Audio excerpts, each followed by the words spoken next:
प्रभात बच्चों, आज हम आपकी पाठ्य पुस्तक संस्कृत के सप्तम पाठ का अध्ययन करेंगे, जिसका शीर्षक है भव्य भागीरथी।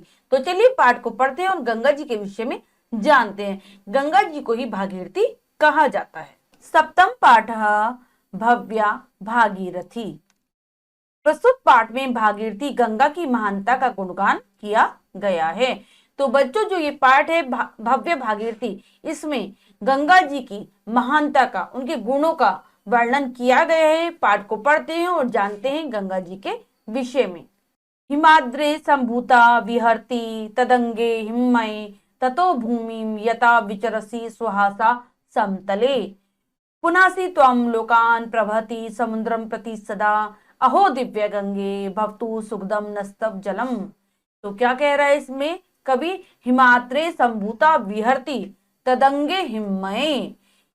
हे गंगा मैया, आप हिमालय से उत्पन्न होकर उसकी बर्फीली गोद में घूमती हुई, यानी कि जो गंगा है वो हिमालय से निकलती है और हिमालय पर बर्फ जमी होती है। तो कवि कह रहा है उसकी बर्फीली गोद में घूमती हुई, हंसती हुई समतल भूमि की ओर आती हो। जब वह निकलती है तो उसके बाद भूमि आती है, समतल मैदान आता है। तो कह रहा है कभी हंसती हुई समतल भूमि की ओर आती हो। पुनासी त्वं लोकान प्रभति समुद्रम प्रति सदा, और उसके बाद फिर संसार में बहती हुई समुद्र की ओर जाती हो। क्या होता है फिर? गंगा सारी संसार में जहां जहां उसके स्थान है वहां पर घूमती हुई निकलती है और अंत में जाकर समुद्र में मिल जाती है।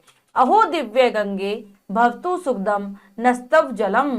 हे देवी गंगा, आपका जल सुख देने वाला है। तो जो गंगा जी है उनका जल को बहुत पवित्र माना जाता है। जब भी हम गंगा जी में स्नान करते हैं ऐसा लगता है कि हमें सुख की प्राप्ति हो रही है। तो कवि कह रहा है कि आपका जल सुख देने वाला है। कवि आगे कहता है, ना जाने किम पुण्यम फलित मधुना नो भगवती प्रियो देशो जाता तब जल कणीर नष्ट कलुषः हरिद्वारम काशी तब तट महत्वम कथ्यते प्रयागस तीर्थाणाम पतिरतुल्य यस्तभा तटे। कवि कह रहा है कि न जाने किन पुण्यों का फल है, हमारे कौन से ऐसे पुण्य हैं जिनका फल हमें मिला है कि हे देवी गंगा, आप हमारे प्रिय देश में बहती हो, कलुषता को नष्ट करने के लिए आप हमारे देश में बहती हो। हरिद्वार काशी त्वं तट महत्वम कथ्यते, हरिद्वार और काशी तुम्हारे तट के महत्व को बताते हैं। प्रयाग स्थ तीर्थाणाम पतिर तुल्यस्तव तटे, तीर्थों का राजा जो प्रयागराज है, जो तीर्थराज कहा जाता है, वह भी आप ही के तट पर है। क्या कह रहे हैं कि कभी कि हमारे ऐसे पता नहीं कौन से पुण्य हैं जो हमने पहले कभी किए होंगे कि उनका फल हमें मिला है कि आप हमारे देश में बह रही हो और हमारे देश में बहकर कलुषता का, यानी कि सारी बुराइयों का नाश कर रही हो। हरिद्वार और काशी के जो तट हैं वो आपके महत्व को बताते हैं, क्योंकि हरिद्वार में भी लोग अपने पुण्य को प्राप्त करने के लिए जाते हैं और अपने पापों को मिटाने के लिए जाते हैं, और ऐसा ही काशी में होता है। और प्रयाग, और जो तीर्थों में जो प्रयागराज है, तीर्थों का जिसे राजा कहा जाता है, तीर्थराज कहा जाता है, वह भी गंगा जी के तट पर है, वह भी आपके तट पर स्थित है।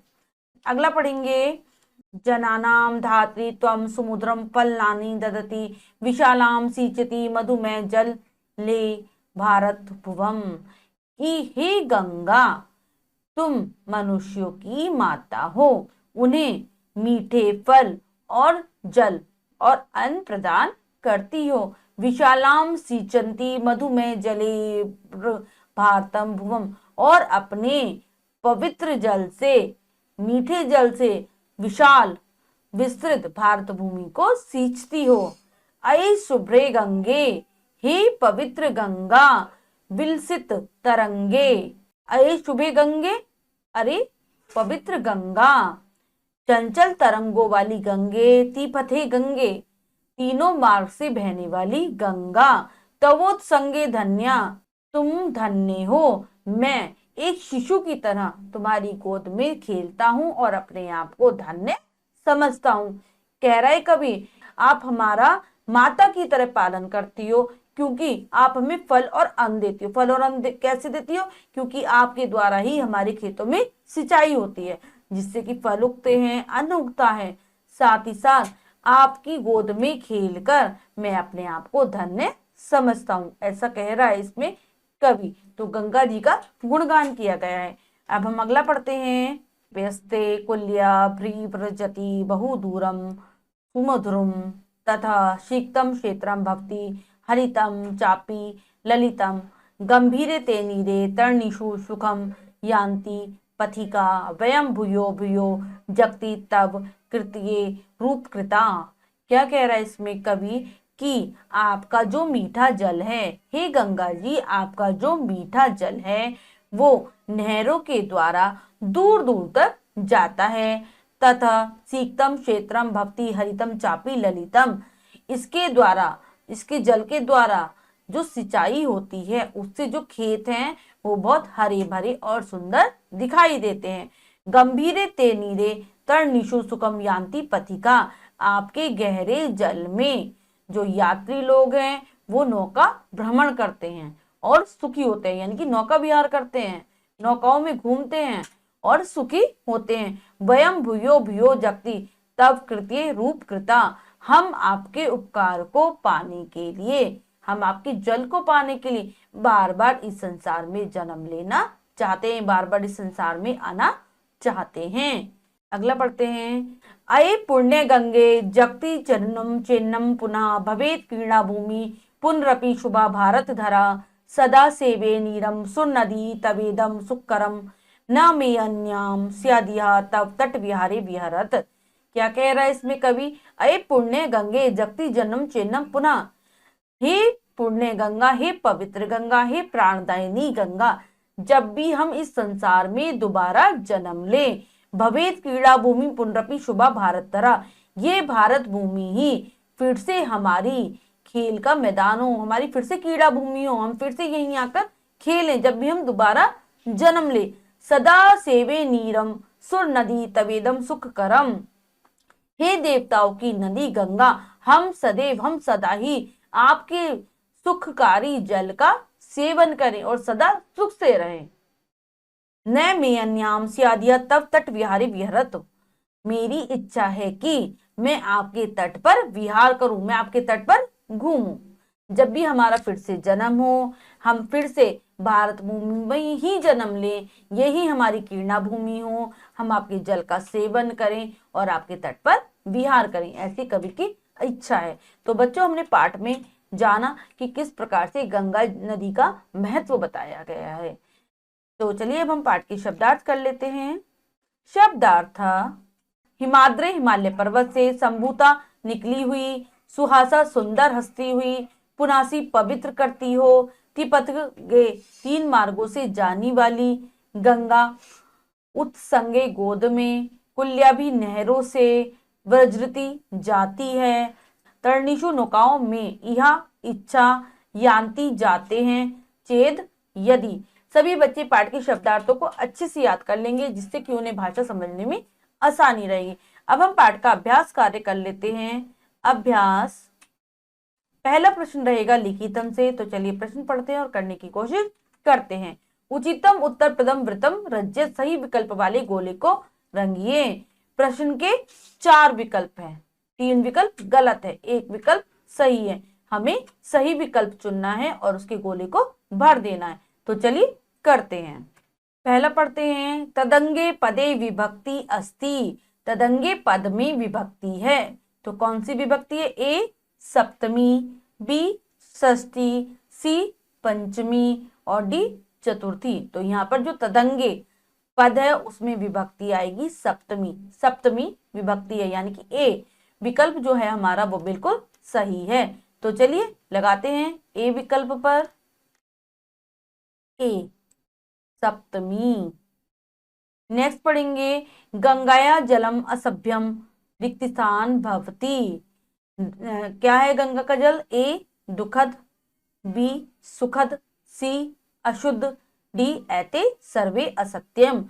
गंगा का जल है जो हमारे लिए वो क्या है, हमें सुख प्रदान करता है, बहुत सुखद है। तो बी सुखद, इसमें विकल्प एकदम सही है। तो चलिए बी सुखद पर लगाते हैं, बी सुखद। नेक्स्ट करेंगे, तव पदे रिक्त स्थान विभक्ति अस्ति, ए चतुर्थी, बी पंचमी, सी षष्ठी और डी सप्तमी। तो तव पदे में विभक्ति होगी षष्ठी, सी विकल्प इसमें हमारा एकदम सही है। तो चलिए लगाते हैं सी पर, सी सी विकल्प इसमें हमारा एकदम सही है। नेक्स्ट पढ़ेंगे, भागीरथी नामस्य पर्यायवाची शब्द अस्ति। तो भागीरथी का जो पर्यायवाची शब्द है, तो हमें पता है भागीरथी का पर्यायवाची होता है गंगा। तो यहाँ पर ए यमुना, बी सिंधु, सी कावेरी और डी गंगा विकल्प दिए गए, तो जिसमें हमारा डी विकल्प एकदम सही है, गंगा। तो चलिए लगाते हैं गंगा पर, डी गंगा। अगला करेंगे श्लोकान पूर्यत, श्लोक पूरे कर कीजिए। तो चलिए करते हैं, श्लोक इसमें हमें पूरा करना है। तो चलिए लिखते हैं, हिमाद्रे रिक्त स्थान हिममये। तो क्या आएगा, संभूता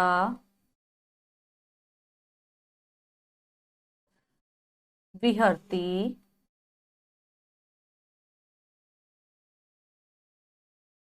तदंगे।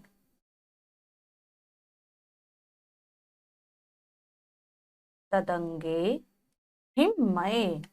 दूसरी पंक्ति में लिखेंगे, ततो भूमिम याता विचरसी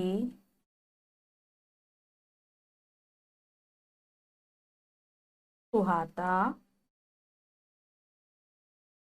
समतले। तीसरी पंक्ति लिखेंगे, त्वम त्वम लोकान प्रवहति समुद्रम प्रति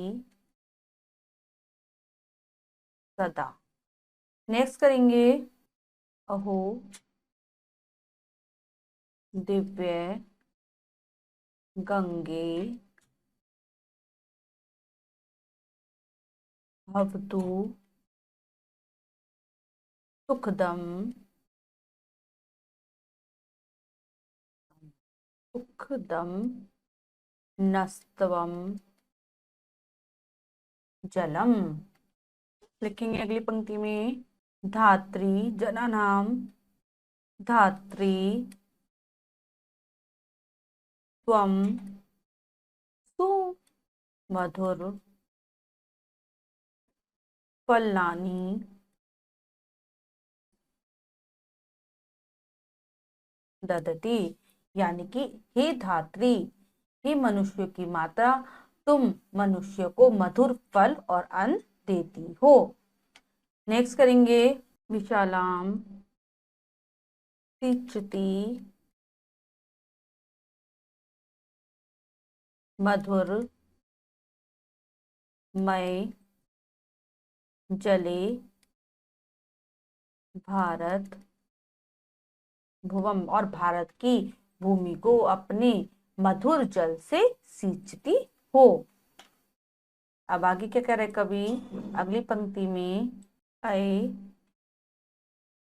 शुभ्रे गंगे विलसित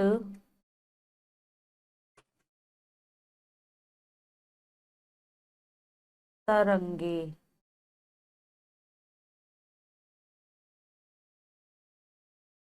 तरंगे ती पथे गए। अगली पंक्ति करते हैं, लिखेंगे, तबुत्संगे